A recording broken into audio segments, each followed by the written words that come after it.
This is Jeffrey Friedland. Welcome to another edition of Insider Talks at Emerging Technology Insider. Today, I'm delighted to have with me Joel Shertok, who is joining us from Delaware.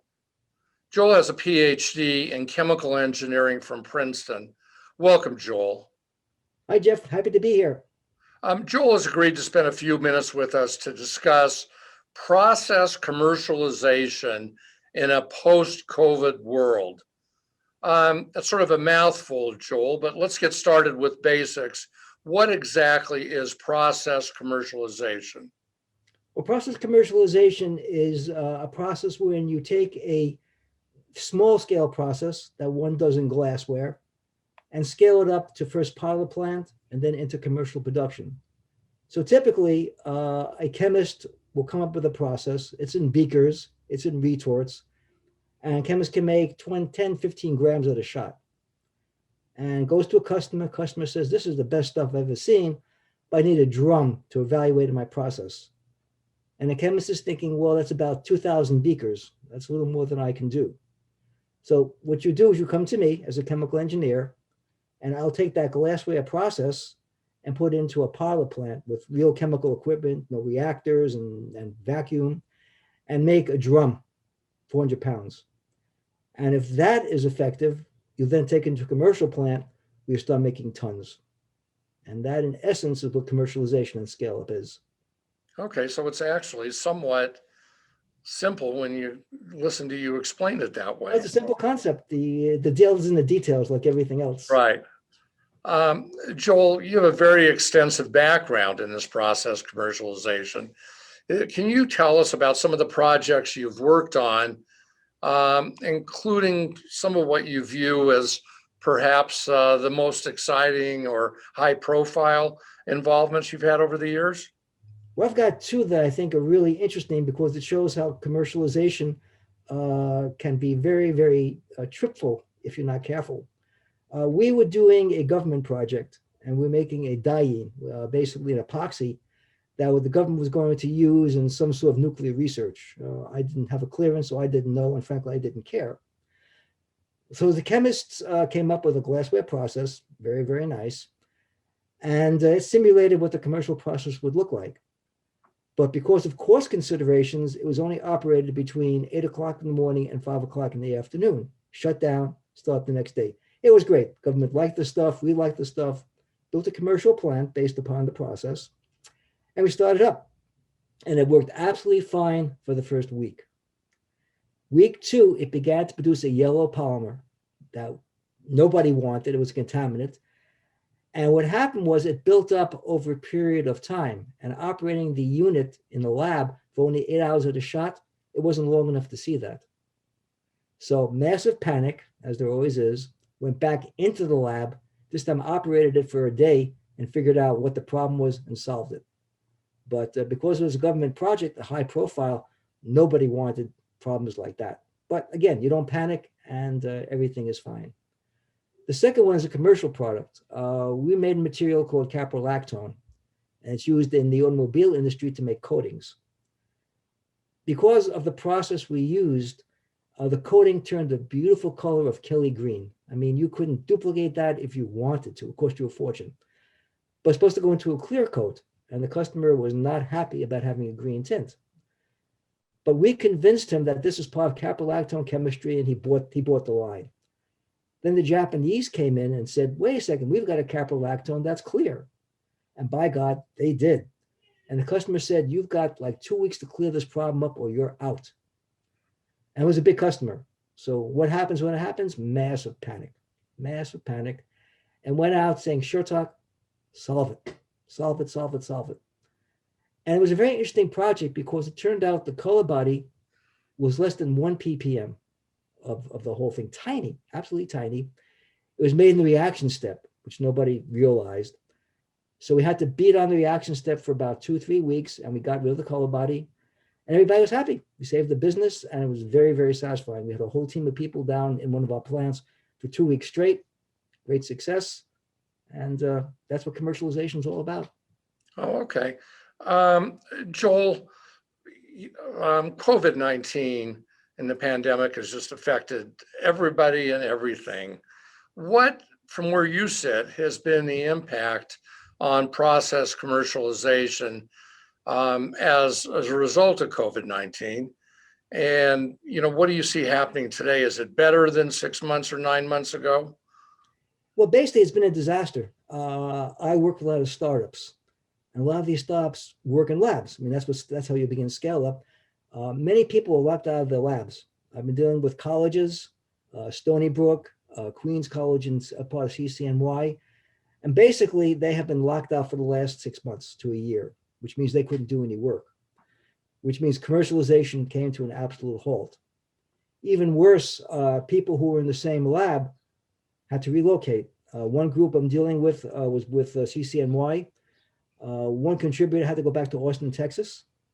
One contributor went to Brooklyn. And it's very hard to do collaborative work when you're separated by a couple of thousand miles. So it's really slowed things down. In chemical plants, not so much, because these are essential workers. You cannot shut down a chemical plant. So the operators worked, and they work with masks, and they hope for the best, and that's what happened. But the raw material for commercialization, which is lab studies, it just came to a halt. And it's only first now, slowly beginning to get back to something normal. To get into Queens College, it was almost like going through Checkpoint Charlie during the Cold War. You needed passes and permissions and slips and slips and slips. It was impossible. Okay. That's interesting. Joel, no one can really, tell us what the post-COVID world will look like and how business practices will change. We're seeing it, now as we're starting to come out of COVID a bit, how quickly things are somewhat coming back to a status quo. But based on your experience, as we come out of the pandemic, what impact do you see on process commercialization as likely? Where do you see things are headed? Well, the thing about commercialization is you can't do it via Zoom. I mean, you can be an office worker and Zoom in and everything is fine. But if you're doing commercialization development, you've got to be in a lab, and you've got to be in a chemical plant. So there has to be a reasonable degree of confidence that you're not going to get sick. And psychologically, that means you've got to get vaccinated. Fortunately, as I see it, the people who are most likely to be vaccinated are technical workers. Certainly the guys in the lab are not going to have the same COVID hesitancy as somebody who doesn't have a technical training. So I'm very hopeful that with the level of vaccination that we see today, we will be able to get back to normal as far as chemical industry is concerned, probably in 2 or 3 months. I suspect that once the new semester starts in September, barring the emergence of a new strain that's more virulent, it will be business as usual. Everybody wants to get back. This is not benefiting anybody to be sitting at home twiddling your thumbs. There's money to be made. There's all these incubator contests that have to participate to raise money. If you're sitting in a lab and can't do your work, you're in serious trouble. Okay, let me come back to one other thing.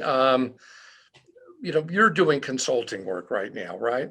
That's correct. Okay, can you just, you don't have to name names, but can you just sort of generically, Joel, tell us about some of the companies you're involved with, or types of projects, or what your niche is as a results, as it relates to the kind of companies that you can be beneficial for? So I'm working, the good thing about being in my niche is you get a wide variety of projects. I tend to deal with startups, which is a really interesting niche to be in.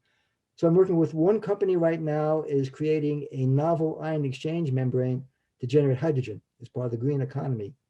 They have a laboratory process, which is great, but they're under incredible pressure to make more material, because the more material you make, the more money you make. So I've been asked to come in and say, hey, look at our process. How can we commercialize this? Can we make it continuous instead of batch? And look at our safety. Obviously, if you're in a plant, safety is paramount these days in the chemical industry. Look at our safety and generate a safety program for us. So that's kind of typical.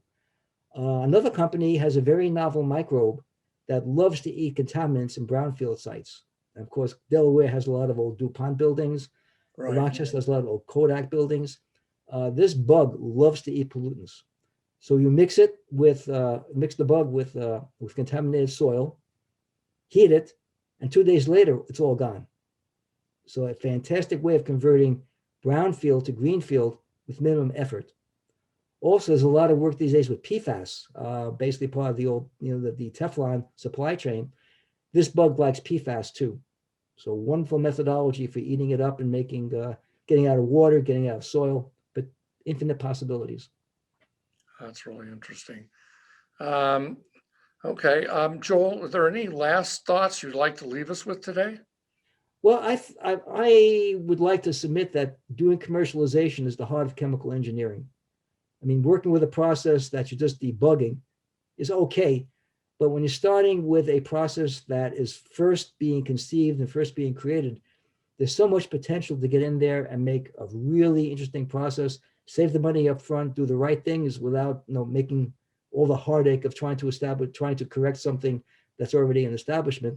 And it's fun. My phone rings. I never know what I'm going to be hearing about the next day. So if you got to make a living, this is not a bad way of making a living. Well, that's great. That's great. Joel, thanks for spending a few minutes with us here today at Emerging Technology Insider. We'll probably have you back and, sort of an update as we continue to come out of this COVID pandemic mess. To you, our viewers, thanks for joining us here again today at Emerging Technology Insider for this Insider Talk segment with Joel. Until next time, goodbye. Goodbye.